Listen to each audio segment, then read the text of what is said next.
Imagine a massive aircraft carrier in the center of the ocean. It is surrounded by thousands of merchant vessels. These ships represent global trade. Each ship pays a silent toll. They don't pay in gold or physical goods. They pay for the right to pass safely. They pay for predictability. If that carrier vanished, chaos would immediately follow. Global trade would halt. A war of all against all would begin. This carrier represents the US dollar. The world continues to pay for its presence. The alternative is far more expensive. The world accepts this dependency. Most people believe the US simply prints paper. They think the US imposes it through force. That is a myth. The reality is far more sophisticated. The United States built an entire environment. In this environment, the dollar is essential. It is the only practical way to survive in a globalized economy. This is not power through commands. It is dependency through infrastructure. We need to look deeper.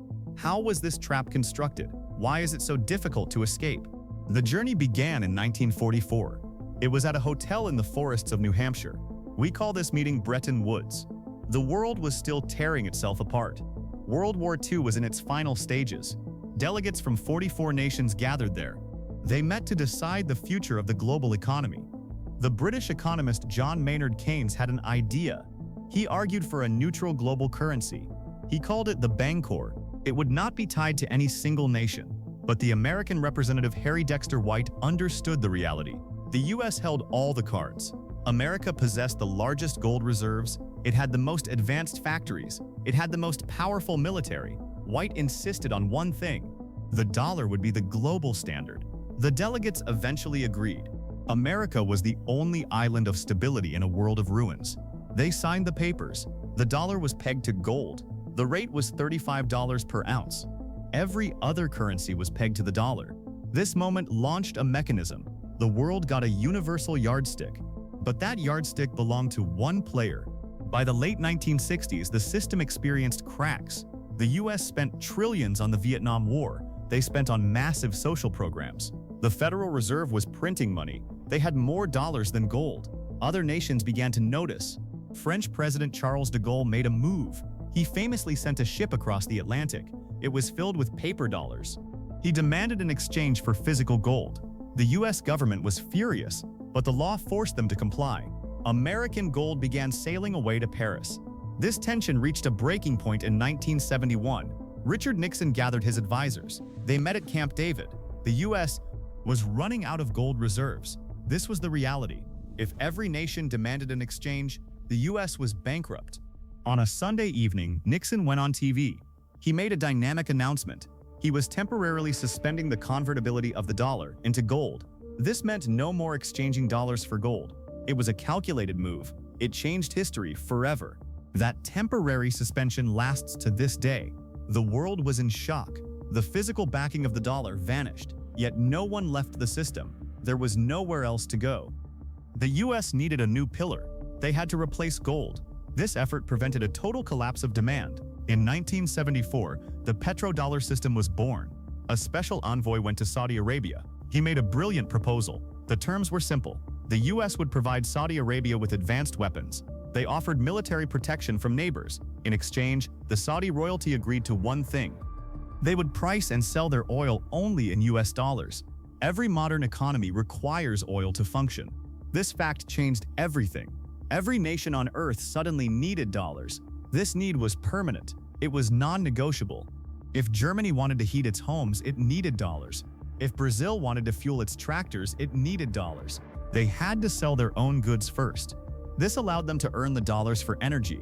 This created a self-sustaining cycle.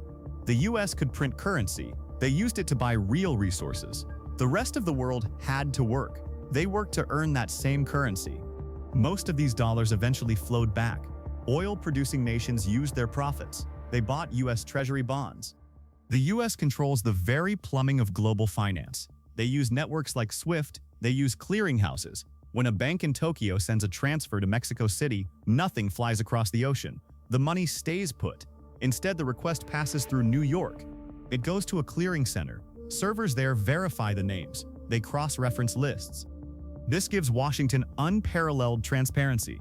They can see the financial heartbeat of nearly every nation. They possess immense power. They can block any transaction with a few keystrokes. This was clearly demonstrated in Iran.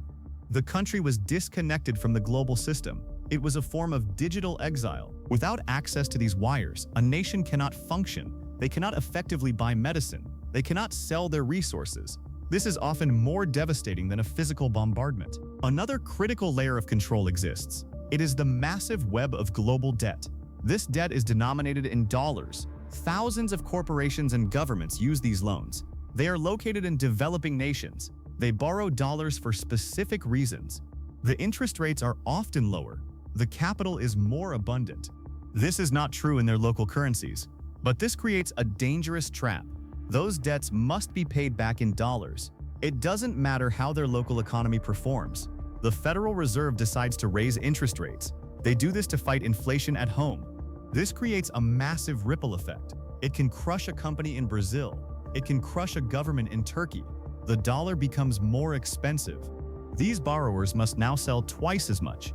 They must work harder just to cover the interest on their loans. This cycle forces the rest of the world to work harder. They do this whenever the US adjusts its internal policy. The dollar is a tool of modern economic leverage. The system is reinforced by the safe haven paradox. This ensures that the dollar wins. It wins even when the US makes mistakes. We saw this during the 2008 financial crisis. The collapse of the American mortgage market caused it. Logic would suggest investors should flee. They should leave the US economy. Instead, the opposite happened. Investors around the world panicked. They sold off their local assets. They rushed to buy US Treasury bonds. Why did they do this? The dollar market is massive. It is liquid. You can always find a buyer. You can always find a seller. It is the only safe place to hide. When the global economy is on fire, you run to the dollar. This was seen again in 2020. During the pandemic, the Fed printed $5 trillion. They did this in a single year. It did not cause a collapse. Instead, this extra liquidity was absorbed. The entire world absorbed it. Americans received stimulus checks, but people in developing nations paid for it. They paid through rising food prices. The US successfully exported its inflation across the globe. Ultimately, the dominance is sustained by trust. It is a deep-seated trust in American institutions. No other nation can currently match it. When a major investor uses the US system, they are betting. They bet on the stability of property rights. They bet on the predictability of the legal system. In many rising economies, the courts are weak. They may answer to a political party. They may answer to a single leader. But the US still offers a framework of law. It offers precedent. Capital finds this comforting. The US provides a complete service package. This package includes an army to guard sea lanes. It includes a court system to protect assets. It includes a massive market to ensure liquidity. Other nations are attempting to build alternatives. China is trying. Groups like BRICS are trying, but they face a massive hurdle. It is the network effect. Think of a social media platform. A currency is valuable only because everyone else uses it. Leaving the network is dangerous. It means losing access to your customers. It means losing your partners. The system is not immortal. The frequent use of financial sanctions has a cost. It pushed other nations to find alternatives. They want to avoid American oversight. China is developing its own payment system. Many nations are beginning to experiment. They are trading in their local currencies. They do this to reduce their vulnerability. However, these changes move at a glacial pace. The infrastructure of the dollar is woven tightly. It exists in every aspect of modern life. The main threat to the dollar is not a competing currency. The real risk is the US itself. Washington could become too unpredictable. They could weaponize the currency too often.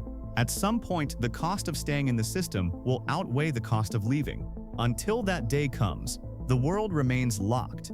It is a symbiotic relationship with the American financial system. To visualize the final reality, imagine a massive port at night. Tankers from dozens of nations are lined up. They are there to unload their cargo. Each captain might personally dislike American foreign policy. They might protest against Washington's influence. But look inside the captain's cabin. The screens are displaying oil prices in dollars. Inside the ship's safe, look again. The most valuable asset is a stack of $100 bills. When the storm begins, markets turn volatile. That captain will not ask for payment in a new currency. He won't accept an unproven system. He will demand the dollar. Why? He knows he can use it anywhere in the world. The S does not control the global currency just because they have a printing press. They succeed because they convince the world of one thing: they are the only option for stability. We are all living inside an operating system. We did not write it, but we cannot afford to reboot. As long as that aircraft carrier stays its course, the world will continue to pay the toll. In the world of global finance, being indispensable is the highest form of power.